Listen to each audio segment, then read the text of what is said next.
Hallo? Hallo.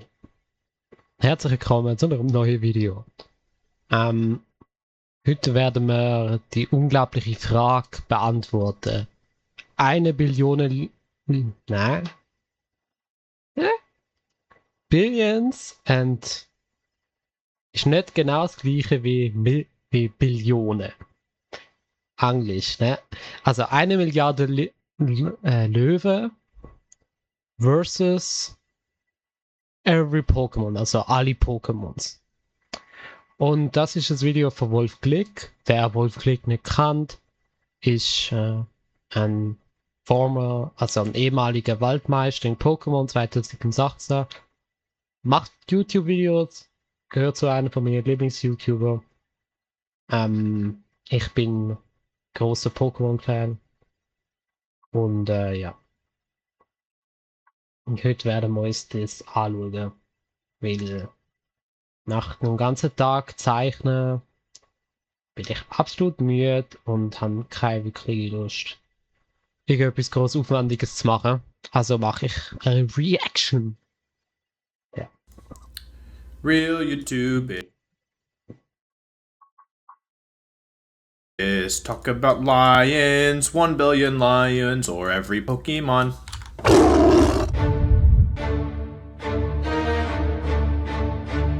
Since the beginning of time, a question has plagued humanity. A question unsolvable by the greatest minds over the course of human history.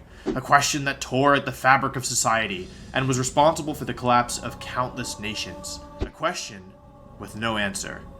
Until now, who would win one of every Pokemon? Or 1 billion lions? Now, Das Ding ist, 1 Milliarde Löwen gegen alle Pokémon.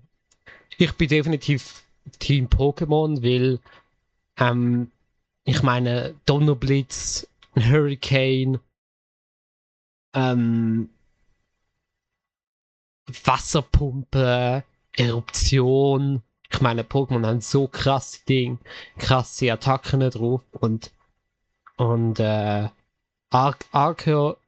Arceus ist ja der Gott von Pokémon und ich meine, wie sollte da 1 Milliarde Löwen, ich meine, man könnte ja 10 Milliarden draus machen, weißt?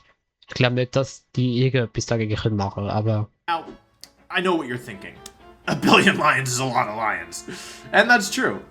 The other thing you might be thinking is, why are you, Wolfe Glicks, professional model, going to succeed in answering this question when so many before you have failed? What do you have that the entirety of humankind was lacking? The answer may surprise you. I, unlike Socrates, Plato, Aphelios, etc., am a professional gamer. Moreover, I am a professional Pokemon player and a former world champion. Moreover, I am named after an animal.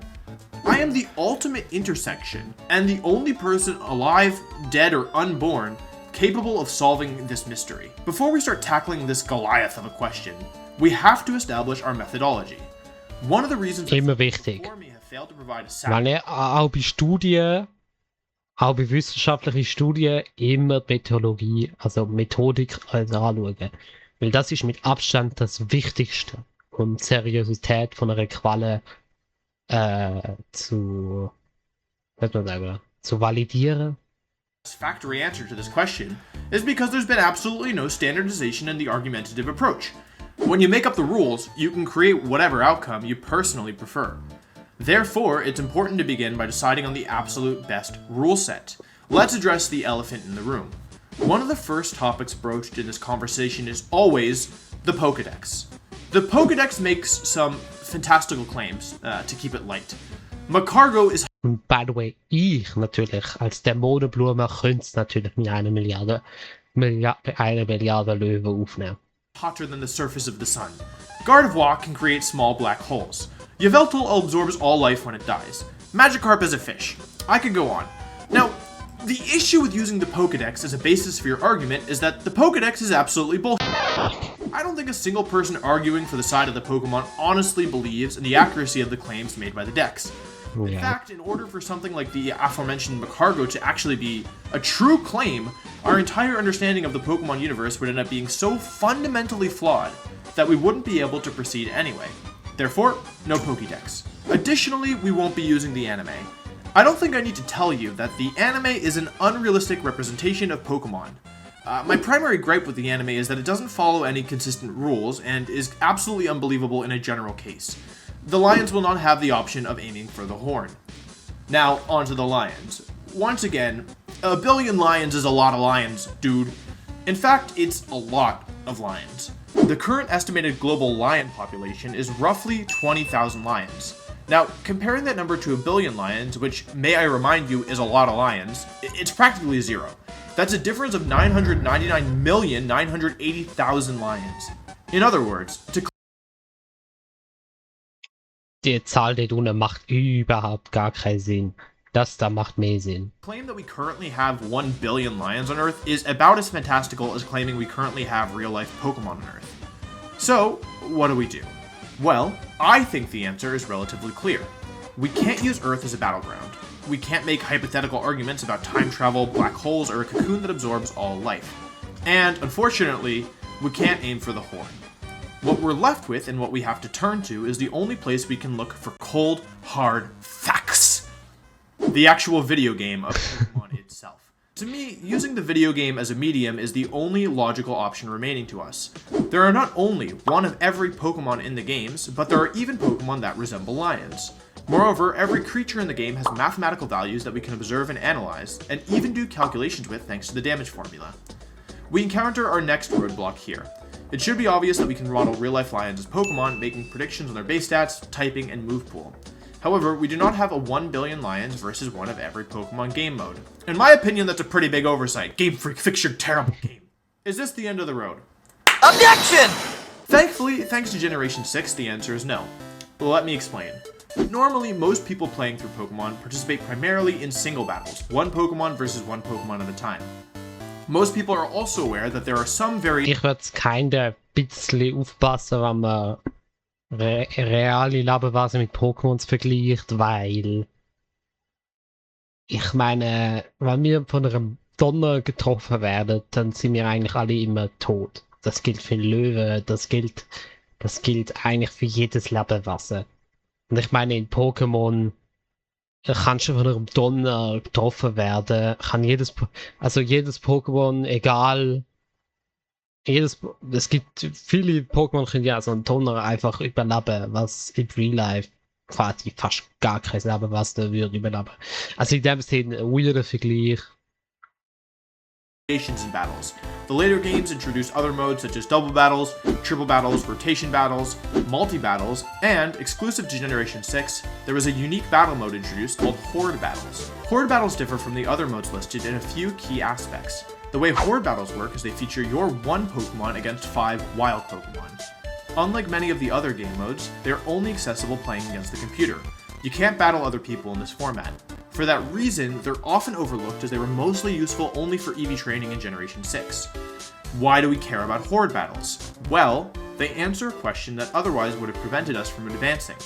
A little known mechanic in Pokemon has to do with spread moves. A spread move only exists in game modes where there's more than one Pokemon that can be hit with a move, such as double and triple battles. Spread moves aren't any different from normal moves for singles players or people who only play through the main story. They function exactly like every other move. However, in a double battle, these moves change a bit. Moves like Earthquake and Surf hit multiple Pokemon on the field. In order to balance this, the game developers put a hidden mechanic in. Any move that targets multiple Pokemon will be at 75% of its original power. For example, Earthquake, which is a 100 base power move in a normal single battle, is only 75 power in a double battle. Why is this relevant? Well, what happens when there's Das ist so Peak Nerdwissen, ne? Does every successive potential target cause another 75% reduction in power? And this is where Horde Battles come in. In a Horde Battle, a spread move has a 75% reduction in power. This is also the case in triple battles. This answers our question, and we are finally able to proceed. Regardless of the number of targets, all spread moves have a reduction of 75% of their original power, as long as the number of targets is greater than 1. Spread moves have one additional fun little trait, which we've already touched on, but to make it explicitly clear, a spread move will hit all available targets, without limit. In a double battle, it will hit 2. In a triple battle, it will hit 3, and in a horde battle, it will hit 5. With this, we can infer that if there were a billion targets, the spread move would still hit all of them. We're ready to begin. For this experiment, we'll model each individual lion as a normal... Man muss hier nochmal etwas sagen. Das Problem am Ganzen ist, bei dieser Frage ist, dass wir quasi komplett verschiedene physikalische Gesetze oder einfach generell Naturgesetze mal miteinander vergleichen, was der ganze Vergleich keine unmöglich macht. Das heißt, was er jetzt macht, ist, er tut sozusagen von der normalen Welt in die Pokémon-Welt reinrechnen. Jetzt, man könnte auch umgekehrt machen. Also man könnte ja von der Pokémon-Welt in die normale Welt umrechnen. Das heißt, eben, dass halt die meisten Pokémon wie sozusagen nicht können, sozusagen. Aber dann kommt man ein bisschen in das Problem hin, zum Beispiel Arceus, wird in der normalen Welt ja absolut. Aber das könnte man machen. Also, und dann wäre wieder Pokémon. Also, ich weiß nicht. Es scheint eine sehr schwierige zum beantworten zu sein. Weil man quasi etwas Fiktionales mit etwas Realen vergleicht. Und beides misst mit komplett unterschiedlichen Maßstäben. Und es ist wahrscheinlich unmöglich. Type Pyro, which is the most lion-like Pokemon. I think it's pretty obvious that this is quite generous to the lions, but I think it's fair to round up, so to speak, since we're estimating here anyway. Now, let's talk about the Pokemon. Whenever the lions versus Pokemon debate comes up, everyone always talks about how 1 billion lions is a lot of lions. Nobody ever talks about what you could do if you had one of every Pokemon in the field at the same time. I'm here to change that. For this next section, I enlisted my good friend and Pokemon researcher DeWobbleFed's help to do some of the calculations. With one of every Pokemon available to us, the most optimal strategy is going to be to take one Pokemon with one powerful spread move and beef it up with as much support as possible. This also makes the calculations easier as we're modeling all lions as normal type Pyroar. For this strategy, the best candidate is Kyogre. It has access to one of the strongest spread moves in the game, which is Water Spout, a 150 base power water move, and since it's a legendary Pokemon, it has rather exceptional stats as well. So we have our damage dealer. Let's look at the support. The strongest support move that is also widely distributed is called Helping Hand. Helping Hand always moves first, and provides a 1.5 times power boost to whichever Pokemon it targets. This means that we'll have a 1.5 to the X multiplier for our Kyogre. And how many Pokemon learn Helping Hand? 308, but we'll want to save one of those Pokemon for later in our setup, so let's just call it 307. That's a multiplier of 1.5 raised to the 307th power, which comes out to be 1.1 times 10 to the 54, or 1.7 septendecillion times? And before you say this wouldn't work, you can only use one Helping Hand, think again. In triple battles, you can easily use more than one Helping Hand, and you get a boost for each one. Even today in Sword and Shield, you can still get multiple Helping Hand boosts if you use instructions to Helping Hand Pokemon or if you did multiple Helping Hands in a max raid battle. But we're not done yet. There are some Pokemon that power up their partners with their abilities instead of their moves. These are Stonejourner with Power Spot and Charjabug with Battery. These are 1.3 times multipliers on top of our already enormous boost. Now, 1.3 might not sound like a lot, but there's a secret here. There are 58 Pokemon that can't learn Helping Hand, but can learn Roleplay. Roleplay is a move that copies the target's ability and replaces their own ability with it. This means that we can get that 1.3 multiplier 60 times total, counting the original Charjabug and Stonejourner. 1.3 raised to the 60th power is another 6.8 million times, on top of our Helping Hand boosts. Two of these Roleplay Pokemon are too slow to move before Kyogre, which are Stakataka and Sandygast, but we can get around that by having a Pokemon use Quash on Kyogre to make it move last. Won't that make the Lions move before Kyogre? Well, we can get around that by having Prankster Riolu use Quick Guard, which blocks all priority effects, then have Greninja use Map Block, which blocks all damage, and finally Klefki can use Crafty Shield, which blocks all non-damaging effects. The Lions have no way of touching Kyogre at all, or any of our other Pokemon for that matter. There's a few more effects we can use to make our Kyogre even stronger. One is to have Araquanid use Entrainment to give Kyogre its ability, Water Bubble, which doubles water-type moves' power. Another is to make sure it's raining, another 1.5 times boost. There's lots of Pokemon that can learn Rain Dance. Another thing we can do is to give Kyogre +6 special attack. That's easy with something like Safeguard followed by 6 uses of Flatter.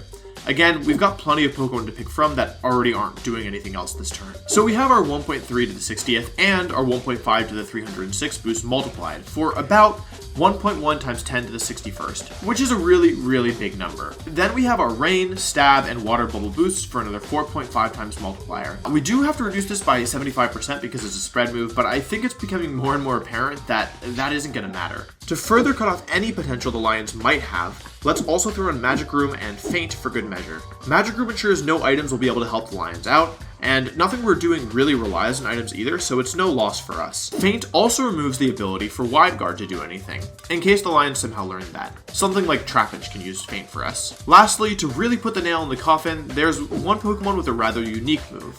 This move is called Instruct, and it tells the target, remember that move you just used? Yeah, do that again. This move is unique to Oranguru, but the Pokemon Smeargle can also learn it since it learns every move. Meaning all the damage we just did, we get to do it 3 times. You might say, but Kyogre was quashed earlier. How are you going to use Instruct? Well, that's easy. All you have to do is use Quash on the Instruct Pokemon too. If multiple Pokemon have been quashed, it just goes in the order of who quashed first. So as long as we quash Kyogre first, then Smeargle, then Oranguru, everything will be just fine. So when all is said and done, how much damage is each Lion taking? Well, let's take a look at it. Thanks again to Dwobblefett for helping me with calculating this. For the base power, Kyogre has access to our 307 Helping Hands, as well as 60 helpings of Power Spot and Battery from Roleplay. Water Spout is a 150 base power move if we're at full HP, and we're guaranteed to be at full HP because nothing can pass all the protection we set up with Map Block, Quick Guard, and Crafty Shield. This comes out to somewhere around 1.1 times 10 raised to the 63rd power, or a little over a Vigintillion base power. And no, I didn't make this word up, that's really what the number is called when it's that large. For the special attack stat, let's assume Kyogre is level 100 and maxed out on special attack for a starting value of 438. We've got a ×4 multiplier from our +6 boost, in addition to crazy Berechnungen, crazy. This is a much more modest 3,500. Ist das nur Pokémon oder ist das so Mathe-Studium? Special defense. Let's be generous and assume all the Lions are level 100 and have maximum special defense. This gives each of the billion Lions 254 special defense total, since we're basing them off of Pyroar. We have enough information to give us our base damage now. When calculating base damage, you multiply a value that corresponds to your level alongside base power and attack, then divide by defense, then divide by 50, and finally add 2 at the end. A Pokemon at level 100 will have this level value be 42. Working out the numbers, this base damage comes out to around 1.37 times 10 raised to the 64th power. Now, there's still a few more things to be done.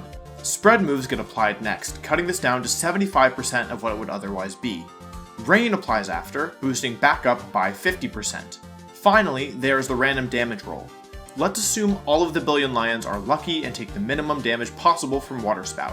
That's again an 85% reduction in the damage they could otherwise take. Finally, you have to account for Stab, which gives Kyogre another 1.5 times damage boost from using a water type attack while being a water type Pokemon. In the end, this gives you a value of 1.96 times 10 to the 64th, or this absurdly large number you see on your screen now. To give you an idea of how big that number is, compare it to the number of cells in your body, 10 to the 14.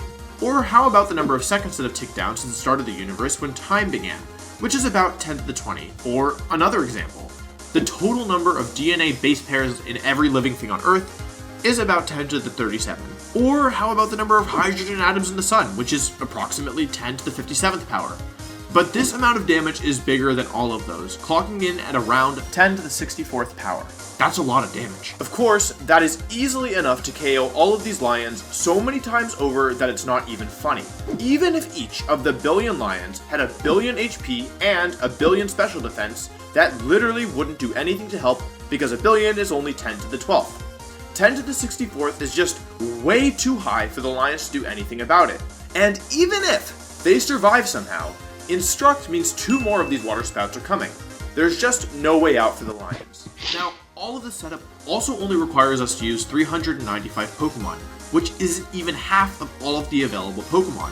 Not counting different formies, there's 898 Pokemon in the Pokedex. Heck, almost anything can do this because spread moves, when combined with 307 Helping Hands, make any spread move enough to KO all of the 1 billion Lions. Now, if you want to cross your arms and pout and say, but spread moves would keep the same multiplier, then you are breaking game mechanics, and if you want to do that, then we have to deal with the Pokedex and anime powers of Pokemon again, where Dialga and Celebi can time travel with other Pokemon to when all the lions were cubs and destroy them before they can become adult lions, or whatever ridiculous situation you can come up with.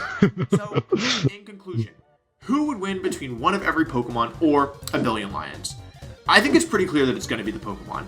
When you look at it in the context of the mechanics of the actual games, there's just no way to get around the insane power of spread moves and sheer number of Pokemon that learn Helping Hand. Now, before we wrap up here, I do want to debunk some common arguments. The Pokemon don't have infinite PP! This scenario ends in one turn, so PP doesn't matter. Celebi can time travel and kill the lions before they were born! Celebi can Helping Hand and do something actually useful instead. A billion lions is a lot of lions! Okay, that one's pretty fair. What if the lions hold Focus Ash? We have Instruct, which happens 3 times, and we also have Magic Room, which turns off all items. What about the Lion Ladder? If the lions were on the ladder, they would be stuck in Pokeball tier. To summarize, this can't even be called a contest. It's a slaughter. Even if we delve into hypothetical and probable arguments like, what if the lions have Wide Guard? There's always an answer, in this case, Feint. After centuries of being plagued by a question seemingly unanswerable, we have found an answer so overwhelming it can't possibly be refuted. With my life's work finally accomplished, I await my Nobel Peace Prize. Maybe next time I'll tackle a question that's actually difficult. Who would win? 1 billion lions or the sun? Ja, okay. Ja, das ist ungefähr genau so ausgegangen, wie ich gedacht habe, auch wenn er natürlich ein bisschen anderes berechnet hat. Ja, insgesamt gutes Video. Natürlich in der Videobeschreibung sehr viel Mathe. Und ich muss sagen, ich sehe keine Art von Szenarien, wo die Löwen also im entferntesten Chance hätten. Selbst wenn man einfach von normalen, selbst wenn man Pokémon sozusagen in die normale Welt würde gehen, es wäre immer nur ein Massaker. Ich meine, Eruption, Precipice Plates, es gibt wahrscheinlich, Pokémon können wahrscheinlich unsere Welt innerhalb von wenigen Sekunden auslöschen. Also, wenn es würde wählen. Also, es ist keine ridiculous. Und ja. Naja. Ich wünsche euch noch einen schönen Tag. Ciao.